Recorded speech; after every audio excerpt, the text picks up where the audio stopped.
Um, I think I'm now streaming. I apologize. My biggest thing that I wanted to really try to do today is just to kind of have a live stream type of thing. And so I appreciate you guys kind of being a little patient. Hope, I hope.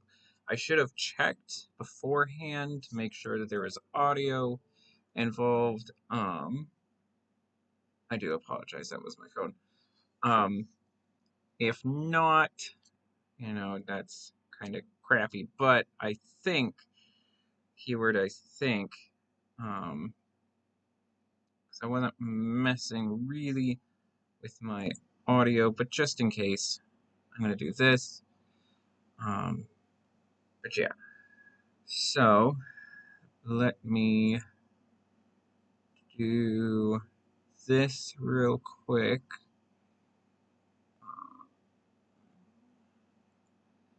Share quick onto Facebook. Um, this is mostly just me. And of course, this video will be a little longer until I can get all this set up. I should have planned this a little bit better. I always get confused when it comes to doing the live stream stuff.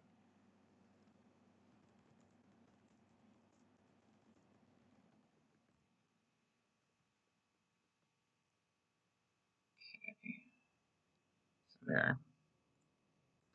So that is then everything. So that has everything all set up. And there is a bit of a lag. So I think there's a couple second lag there, I believe. There's probably like a 3 or 4 second, but I digress. So this is, of course, if you've read in the title, this is my review of Zelda Fitzgerald's Save Me the Waltz. Probably one of my favorite books. Oh, excuse me. And it's really fascinating. Zelda herself was a fascinating person. Of course, the wife of F. Scott Fitzgerald. We know him very well for, some of his stuff. I even have a book by him that is part of this series, which is Tender as the Night. Two very interesting books, especially based on their background. What do they focus on? But, of course, today we're just going to focus on this. Save Me the Waltz. Make sure I have everything set up before we get moving. Okay. So let's get started. So what am I drinking today? Currently my kettle is getting washed. I just have not had the motivation today to dry it off, take care of it, blah, blah, blah. Instead, what I have is, in here is it's ginger root beer. I guess it's technically called ginger beer, but I'm not calling it that just because it might get me in trouble. But it is ginger root beer. It's it has a bit of a pizzazz, kind of a spice to it. And that's kind of what I'm having today. And of course, it's in my Christmas cup, because why not? So let's have a drink and let's get started. So to start us off, this is, of course, a fiction book, but it has so much in common with Zelda's life in general. And of course, it's a fairly thin book. It's about 200 pages or so long. But it's a really, really quick read. It has fairly decent sized print, and overall, it is a fascinating book. But it aligns a lot with Zelda Fitzgerald. kind of some background because I don't have another book on her. This is going to be both my review on her as well as my review on the book. So I'm going to do my best to keep this as short as can be so I don't end up going over my 20-minute time period that I kind of have set up for myself. But, of course, this is where things get interesting, I think. Especially Zelda Fitzgerald, of course, is an amazing woman. She was very well known for also kind of being the same as F. Scott. She really isn't as well known as a writer, but some of her stuff did become kind of popular afterwards. She didn't write as much as F. Scott. One of the biggest reasons was her mental illness. She suffered from what we, today would probably diagnose as multiple things, including some bipolar as well as some depression.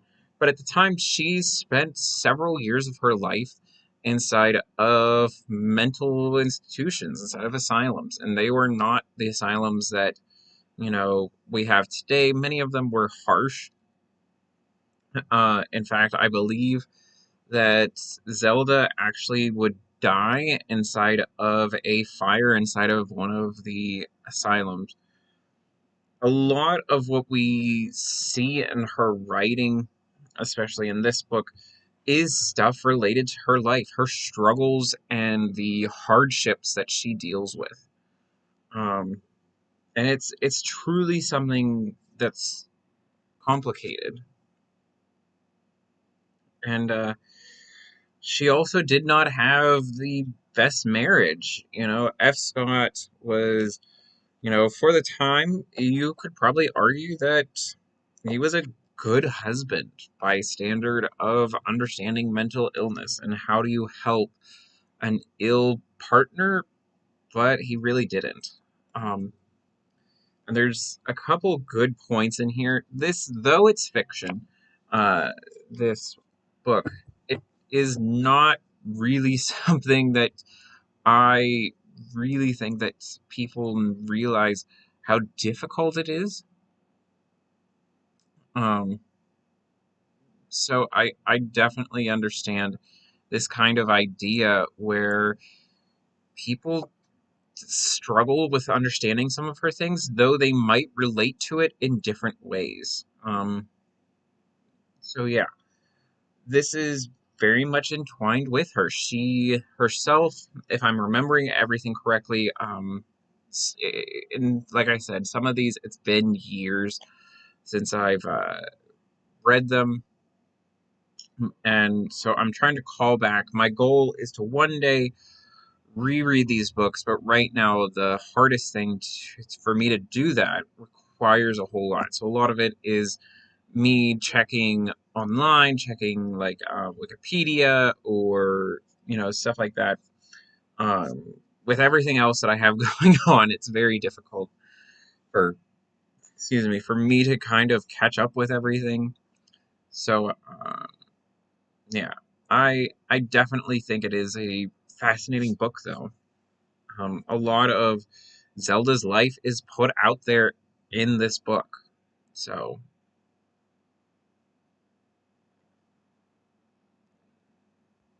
some of the other things I really think that stick out to me is how well Zelda in this book, now Save Me the Waltz, really is a focus on, I'm trying to remember, the hardest thing with it being so long ago is to remember truly all the pieces.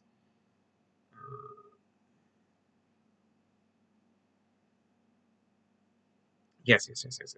So we have Alabama. Alabama is our main character, and her husband, I'm trying to remember. I want to say her husband's name was David. Um, like I said, I do ask for some forgiveness. Um, definitely when I review this book again, I will have myself a whole lot better setup. So, yes, Zelda or Alabama is of course going off. She's trying to be a dancer, and there's oh gosh, um, and a lot of it is her, her journey into dancing, and I forget which production crew that she wanted to be in, or production company, I guess that's what they're called, is a production company. That and she's fighting super hard. Trying to remember and run through this quickly. See if I could find her instructor. What her instructor's name was.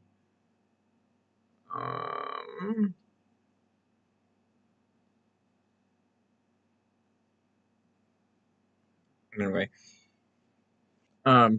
But her instructor is one that is extremely pushing, very harsh on her. And in many ways, this is where we see this kind of conflict where her instructor, I swore I even saw it. I can't believe that maybe she's just referred as Madame. Maybe. Because I do remember that is something that does come up as well, is a lot of the naming stuff. Um, there's kind of a thing in here where it's understanding people's names, and like there's this whole thing, as well as there's kind of this foreignness. Her instructor is, I believe, Russian or French, and they kind of have this position where there's this foreignness that is coming from a place of knowledge and education and hardness that is this constant push for Alabama. Now, Alabama is in many ways this person that is existing simply because, she wants to push herself to be the best. She wants to get onto this stage and she wants to prove herself. And I do apologize. I think that carbonated things are the worst thing to drink whenever you're doing a video or something. Uh, and you guys might actually hear there's an ambulance going by. Maybe not. I don't know. But, we have kind of this situation going on where Alabama is, pushing herself, and there's also this kind of distance with her and her husband, David, which is, you know, kind of a thing that's really agitating her, but there's more to it. Alabama herself is putting this distance because she's trying to become something. She's pushing herself for something. She's putting this distance, as well as her husband himself has this distance. So we have this kind of dynamic there. There's this dynamic with the instructor in Alabama, as well as some of the other people. And I definitely, when I look back on this book, there's so much, and some of it is also coming from the class, some of the alignments that are with Alabama and Zelda, David, and F. Scott, as well as just so many other things. For me, one of the biggest things that is demonstrated is the conflict with Alabama and Madame and Zelda herself. Zelda struggled a lot with issues on herself, this critical view of herself, as well as the feelings of insanity and crazy, which we also feel. There's some of that in here as well, that Alabama has these feelings. At one point, Alabama and David are in the car, and Alabama, if I'm remembering correctly, there was not really a provocation But at one point, Alabama grabs the steering wheel and yanks it, almost making them crash, which is something that happened with Zelda and F. Scott, that they were driving down the road and she grabbed the hold of the steering wheel and just yanked it, causing them to almost crash. Um, and there's just this complexity there. There's this complexity of, somebody that is loving towards, another, and this kind of care that two people have, but they're also separated. There's this gap that is in between. Uh, and Zelda herself has this. Zelda presents this very well. There's this gap. And F. Scott definitely touches on it on his book, which is Tender as the Night, which I'll do at some point. But it is truly something that is tragic, because as we meet the end, and this is a spoiler, so but there ends up becoming an accident that radically changes. It is something that ends up being a horrible tragedy, and it alters the way that Alabama has to then live her life. Um, and it's the same way for Zelda. Zelda's life was crazy. Um, and there's so many things that is chaotic. There's trauma that is existing, which very much affects how, Alabama is working her life. Trauma is something that's complex. There's no easy answer, and I think that that's where uh, she does well. Zelda very well depicts the complexity of what trauma looks like. There's Alabama, who is doing all these things, this hard work to the point where her feet are bloody, that, she has to, be helped off of stage because she's working so hard and their feet hurt, that they're bleeding, that they've, soaked her sock, everything. So there's kind of that display of trauma. What does that trauma look like whenever it is presented to us? And how do we understand that? Zelda herself had very traumatic events. And so how can you depict those? How can you depict that trauma that is relatable to an audience, especially an audience member that may not have experienced something like that before? Um, so yeah, I definitely think that there's super complex things that happen, and things that we are left to do our best to understand. So I really think that this is one of the best books. In fact, whenever I did my best book, or my book of the year, this was one of the books that got stamped. And it truly is. It's a fascinating book. I love it. Um, it's definitely going to go back. For some reason, and I don't know why, because let me grab another book. Um, yeah, like Tender as the Night has writings in. Um, Here's another one. Apparently this one doesn't either. I don't know what happened. I really don't. Um, I guess my final semester I was kind of in other places, I guess.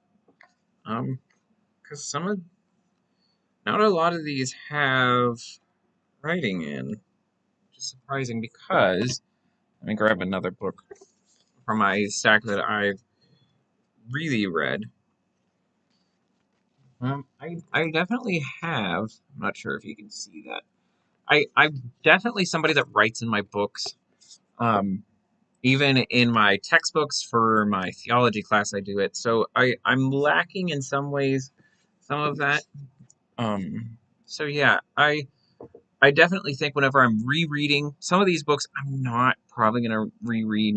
I won't say which ones, but I definitely think that that'll play into it.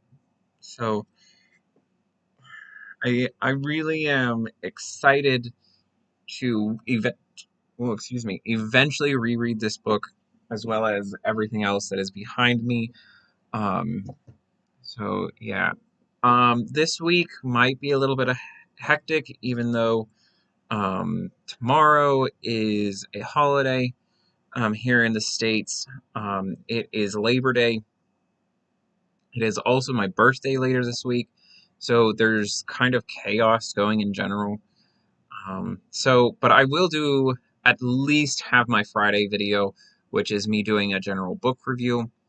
And then next week, I should be a bit more solid, especially with coming out with videos, and making sure that everything's stable. But I will make sure that I have my book review, my regular book review out. And just a heads up for anybody that's listening, though, I don't think that I really have any viewers. Yeah, I've not had anyone. But what that book will be, of course, for anybody that's waiting, that is going to be Eat, Pray, Love by Elizabeth Gilbert. It has a whole story behind it, and it's interesting. But let me see how much. It's my stack is weird, but I have that. That'll be this week. Next week, the book on the docket to be reviewed will be Both Sides by Peyton Thomas. That was another kind of ish book. And then I have a Kate Moretti book. I actually have another one of those on the docket somewhere up there. I think. Oh no, it's actually down here. Which is a fascinating book, one that I definitely have on the docket. So I am looking forward to having these books coming up. But so that's on the docket is Eat, Pray, Love for this week. Next week is Both Sides now. Eventually, my goal is to knock out these books, and I can kind of have a steady stream of what is currently happening. But yeah, we will see how that goes. But until then, my friends, I hope you are filled with peace, love, and joy. Take care, my friends.